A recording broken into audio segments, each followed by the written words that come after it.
Estamos de volta e eu gostaria de chamar sua atenção a respeito de um assunto muito importante. Você conhece a pediatria veterinária?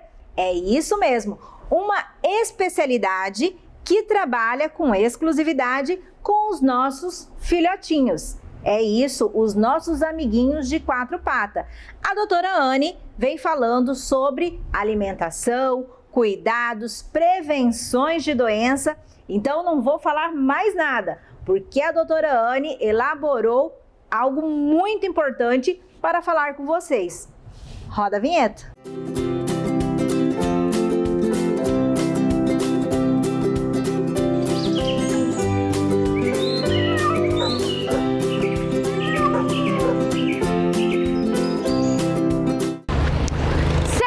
Pessoal, em mais uma Prosa Animal comigo, doutora Anne Leite. Um beijo para minha amiga Ivane Ramires e para vocês que nos acompanham em mais essa sexta. O tema de hoje, pessoal, é sobre pediatria animal. Você sabia que o seu vet ou a sua vet pode ser pediatra ou então pedimiatra? O que você prefere?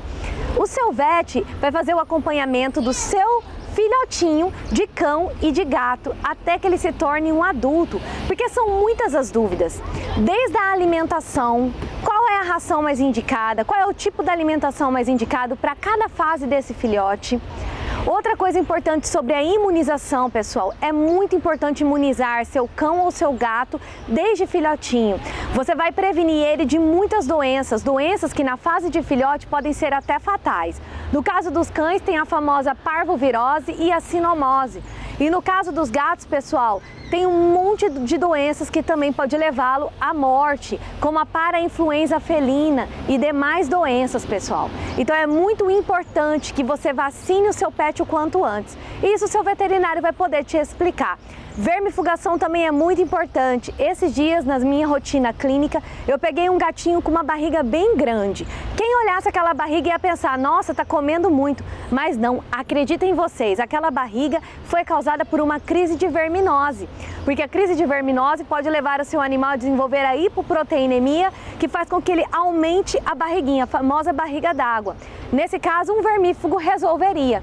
Então, pessoal, muito importante que nessa fase de filhote até adulto e até depois, o seu vet te acompanha a todo momento. Gostaram, pessoal? Então fique agora com o Vet Responde. Eu me chamo Samara, eu sou a dona do Bingo e nós moramos em apartamento e nem sempre eu consigo sair com ele para vir no parque, por exemplo, para passear. E a minha dúvida é em relação à ansiedade e depressão que pode desenvolver nos animaizinhos que ficam muito presos em casa. Que dica que o veterinário pode nos dar que nos ajude a fazer algum tipo de brincadeira ou alguma dinâmica com eles para evitar esse tipo de problema. Respondendo a pergunta da Samara a respeito da ansiedade em cães. Pessoal, os cães têm a necessidade tanto de passear, pelo fato de sair da rotina, o que diminui muito os níveis de estresse, como também da socialização com outros cães. Isso é muito importante. Mas se você é uma pessoa que não tem tempo, é muito corrido, chega em casa, está cansado, não tem aquela disposição, o que você pode fazer? Tem um momento de brincadeira com o teu pet, de interação, em que você vai pegar um brinquedinho, vai jogar, vai estimular ele a pegar, fazer carinho, dar recompensa. Se você fizer isso ao menos uma vez por dia, você já está ajudando o seu pet a diminuir muito o estresse. Outra opção, pessoal, são as creches e os daycares que nós temos aí na cidade. Também tem aquelas pessoas que passeiam com o seu cão, que vai na sua casa, você não tem tempo, mas essa pessoa vai, pega, passeia e leva de volta. Então tem muitas opções hoje para que o seu cão não fique estressado e ele possa manter o seu nível de socialização em dias, ok? Meu nome é Mônica, essa é a minha cachorra Corona. A minha dúvida é, o animal, a gente dá o remédio para o carrapato, aquele medicamento que dura 3 meses. Eu quero saber se o animal for picado pelo carrapato, se o carrapato estiver contaminado, se ele vai pegar a doença do carrapato, sim ou não. Respondendo à pergunta da Mônica e também tirando as dúvidas a respeito da doença do carrapato. A única forma do seu cão ser infectado pela doença do carrapato é entrando em contato também com o agente transmissor, no caso, o próprio carrapato. Se o seu cão está tomando regularmente, ou seja, no período correto, aquela medicação que previne carrapato, ou seja, se é uma medicação de 35 dias, ele tem que tomar de 35 em 35 dias e assim sucessivamente.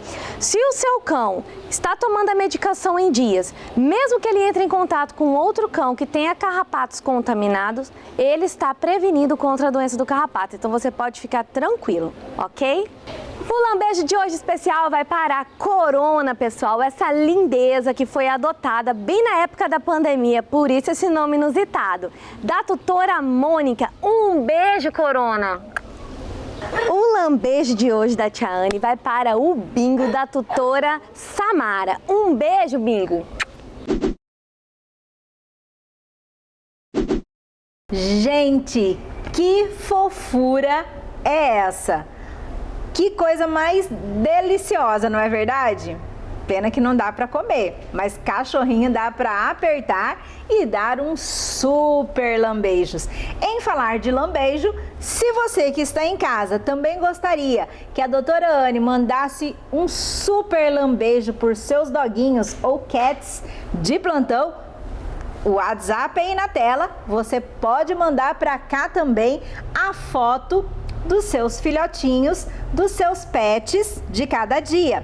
E para falar também em cuidados com os pets, toda a produção se preparou indo nas praças, aonde acontece lá a reunião dos nossos pets, dogs, cats, né? E falando a respeito dos cuidados, Vet responde. Então, se você tem alguma dúvida em relação aos cuidados com os seus pets, então manda para cá também que a doutora Anne irá responder todas as suas dúvidas e as perguntas, é claro, que estão aí no nosso dia a dia a respeito dos cuidados e prevenções com os nossos queridos amigos. Não é verdade? Mas agora eu quero chamar a reportagem com a doutora Fernanda, que vai nos contar tudo a respeito da oncologia veterinária.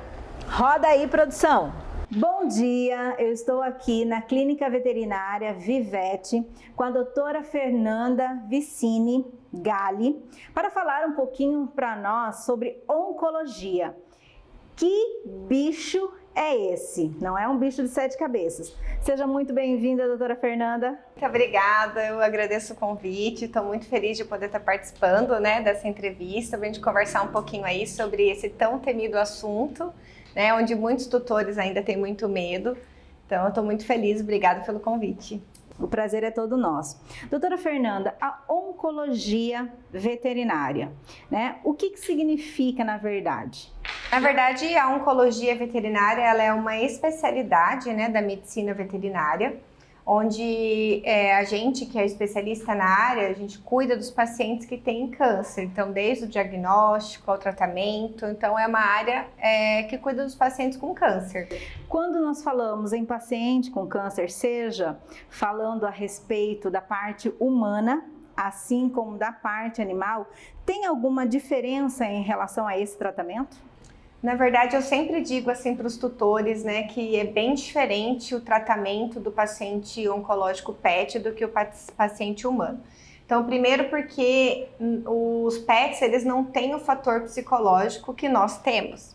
Então, quando um paciente humano ele tem o diagnóstico da doença, então é um baque muito grande, a parte emocional muitas vezes atrapalha muito no tratamento. E os pets, eles não têm essa parte emocional, então eles não sabem o que está acontecendo, muitas vezes eles estão aqui na consulta brincando, pulando, enquanto o tutor está recebendo o diagnóstico do câncer, do pet.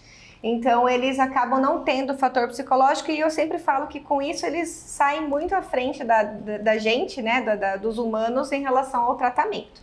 Segundo que as doses, as drogas que a gente usa na medicina veterinária são as mesmas usadas na medicina humana, só que as doses são menores. Então esses pets eles têm muito menos efeito colateral. Então, assim, em paciente humano, é muito comum o paciente ter que ficar internado por conta de efeito colateral de quimioterapia, né? Já os PETs, tem muitos estudos mostrando que apenas 1% desses pacientes que fazem quimioterapia, os pacientes PETs, eles precisam ficar internados. Então, não, é difícil você olhar para o PET e ver aquela aparência, por exemplo, que ele está fazendo quimioterapia, diferente do humano, que a gente consegue perceber, né? A gente às vezes encontra uma pessoa no mercado, a gente olha e já sabe, ó, essa pessoa está fazendo algum tratamento quimioterápico. Né, porque os PETs é raro cair o pelo, né? Então é bem diferente do que a gente. E muitas vezes eles têm sinais mais simples, de vômito, diarreia, difícil precisar internar, pelo menos assim, o que os estudos mostram e a minha rotina. É raro eu ter que internar um paciente porque ele teve muito efeito colateral da quimioterapia. Bacana. Em relação ao diagnóstico, como a senhora já falou, existe algum tratamento que pode ser feito precocemente para prevenção? Falando de prevenção, isso. Então, quando a gente pensa principalmente em câncer de mama, né, existe sim a prevenção, que é com a castração. Isso é algo bem interessante também para a gente poder aproveitar o espaço aqui para estar falando, que ano passado, se eu não me engano, acho que foi em 2019, teve o último consenso de mama, que mostrou a diferença na hora de castrar a idade, né? Antigamente a gente castrava esses PETs, a gente sempre recomendava castra antes do primeiro cio, que diminui em 99% a incidência do tumor de mama. E aí foram feitos estudos mostrando que essas cadelas ou gatas castradas muito cedo, elas começaram a ter outros problemas de saúde, né? Incontinência urinária, problemas articulares. Então agora mudou um pouco, a raças de pequeno porte a gente castra entre o primeiro e o segundo, e raças de médio a grande porte entre o segundo e o terceiro cio. Mas a castração, sim, mesmo assim, não sendo antes do primeiro cio, ela vai trazer muitos benefícios quando a gente pensa em tumor de mama, de ovário, de útero. Bacana. Doutora Fernanda, muito obrigada, porque o nosso tempo aqui, ele não corre, ele voa, né? Parabéns realmente por essa sensibilidade, porque quando nós falamos em oncologia, existe uma carga emocional muito forte, então parabéns por toda essa delicadeza, né? Essa sensibilidade em tratar os PETs aqui na Vivete. Imagina, eu que agradeço, pessoal. Obrigada.